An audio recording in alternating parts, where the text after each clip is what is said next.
Hey everyone, and welcome. Today we'll be talking about the film Black Panther Wakanda Forever. Fun fact, Ryan Coogler, who is the director of this film, has worked with Michael B. Jordan on all of his feature films. This movie came out in 2022 and stars Leticia Wright, Angela Bassett, and Tenoch Huerta, and was directed by Ryan Coogler. So, without further ado, let's get right into it.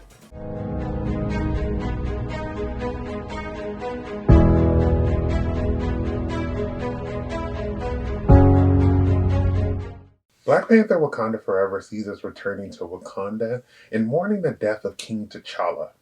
Ramonda has been named queen, and the world leaders see Wakanda as weak without its Black Panther and is constantly trying to steal its vibranium, but they are constantly stopped. These countries search for vibranium elsewhere and disturb an ancient civilization that was called Talakan and is run by Namor. Tensions rise as Telakan and Wakanda clash over how to handle people searching for vibranium, which ignites a battle that threatens not only Wakanda but the rest of the surface world. Wakanda Forever comes on the heels of Chadwick Boseman dying, who was the star of the original Black Panther, and I was very curious how the film would handle this. It's such a heavy topic because for a lot of the fans of the MCU, but more specifically the black fans, Chadwick Boseman was an actor that they connected with in the first Black Panther and really came to support that movie and its success and was devastated with his sudden death. For people in this film and working on the film, they worked with Chadwick on a personal level and lost a friend and a brother. The film starts off immediately paying tribute to Chadwick, which was nice for them to address it and also have his death play a huge part in the character's development throughout this movie. The film pays homage to his death, but it also pays homage to his legacy while moving the franchise forward, which is really a testament of Ryan Coogler's leadership because that's a hard thing to do. It was nice that in the beginning of the film, we get a moment of silence in the opening credits, and we really get to see different times in these opening credits that Chadwick Boseman has taken up the role of T'Challa, aka Black Panther, in the MCU. The film deals with grief in all of its forms and reminds us that we cannot run away from it, that we really just need to face it. Leticia Wright's Shuri steps up in this film and really has a lot of the spotlight. And she is not only trying to figure out how to grieve the loss of her brother, but also find a way to make another heart shaped herb so that there's another Black Panther in Wakanda. She did a great job of showing her pain and how she was in denial and how she doesn't want to face it, but she needs to. Angela Bassett always delivers a stunning performance, and I'm sorry, but if you say otherwise, and you are completely wrong because she is amazing. She has one of the best line deliveries in this film, and her speech about losing so much of her family while she is in this role as queen. It was sad that she dies, but throughout the film, I love her dedication to Wakanda and how, even with the threat of Namor, she remained fearless and died being selfless by saving Riri. Riri was a great addition to this movie. We knew Shuri was smart, and in this film, we are introduced to Riri, who is a black girl who is a genius and gets thrown into this conflict and becomes a great ally for Wakanda. She becomes Ironheart and builds a suit similar to Iron Man and really gets to show how smart she really is and showing how she can bring her projects to life. I enjoyed how they tied her into this film as the one who built this vibranium detector. And when they're talking about in the beginning of the film about a scientist, you would think that it's someone a lot older, but no, it's this college age girl who's just out here building stuff that the government couldn't even do. She brought a great energy to the film, and I'm excited for her future, especially since she has a show coming out. My one complaint with her is the way that her suit looked because it looked kind of cartoonish or like a Power Ranger robot. They need a little bit more time to work on that design to make it look a little bit more realistic. Winston Duke, as always, was great as M'Baku, and I loved how in this film he kind of steps in as like a big brother for Shuri, helping her whenever he can. I loved how it seemed like he is a very aggressive person who doesn't put any thought to any of his actions, but we come to see in this film that he actually does. While he often jokes, he is truly trying to do what is best for his people. Denai was great as Okoye and shined in the action, comedic, and dramatic scenes.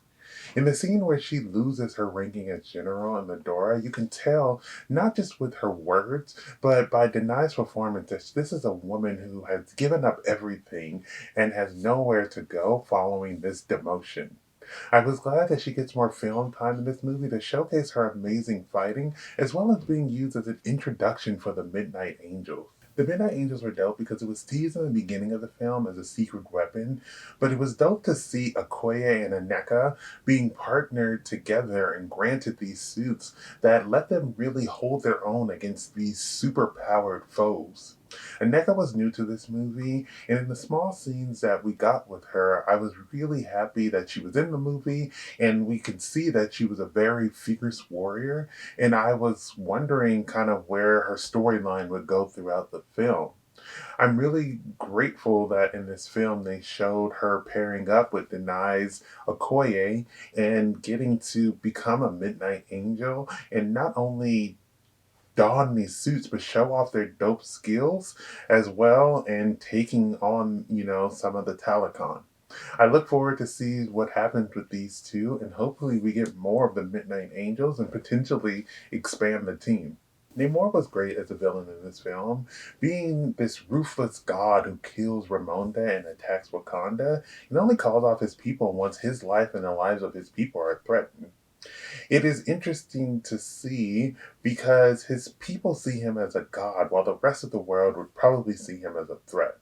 Tenoch Huerta did a great job in this role, and I look forward to seeing him again in this role. And I'm so happy that they didn't decide to kill him off or make him into some anti hero all along and showed while he did give up for the time being, he has a bigger plan that he is working on. I also love the wings that he has and the way that he flew and how it was very different. And when he attacked with such quickness. I am glad that he and Shuri came to an agreement because it would have been an endless war that wouldn't have any winner. I love that the movie switched up Namor's origin story to show it more rooted in Mayan history. It was interesting to see his backstory and see how the Talakon were created, and I'm glad that this movie took the time out to focus on this. I love that we got to see him speak in Mayan, which showed the dedication to the actors in this role.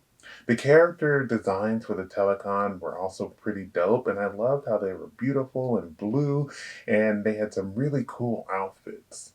I'm glad that we got the return of V and Ross in this film, and further see that they are connected.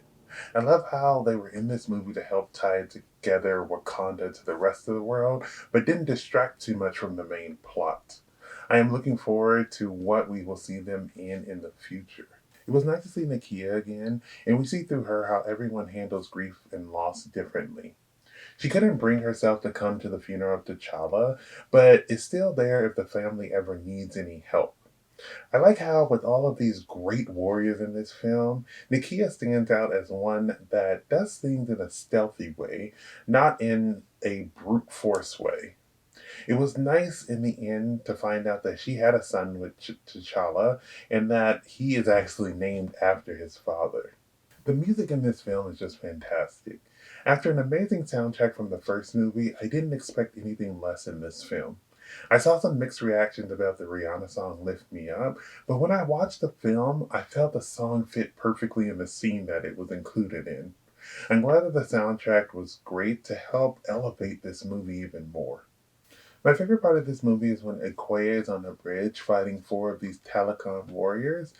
This scene shows how good of a fighter she is because she is holding her own against some of the best Talakon fighters who are also stronger than her. She is ultimately defeated, but seeing her excellent fighting skills and sheer determination to protect Shuri really showed that she is one of the best fighters in the MCU and could take on four people at once if she really needed to stall or buy some time. Black Panther Wakanda Forever expands on our knowledge of Wakanda and lets us see more of this hidden nation. The movie is filled with so many black people who are just thriving while others are trying to interfere with that.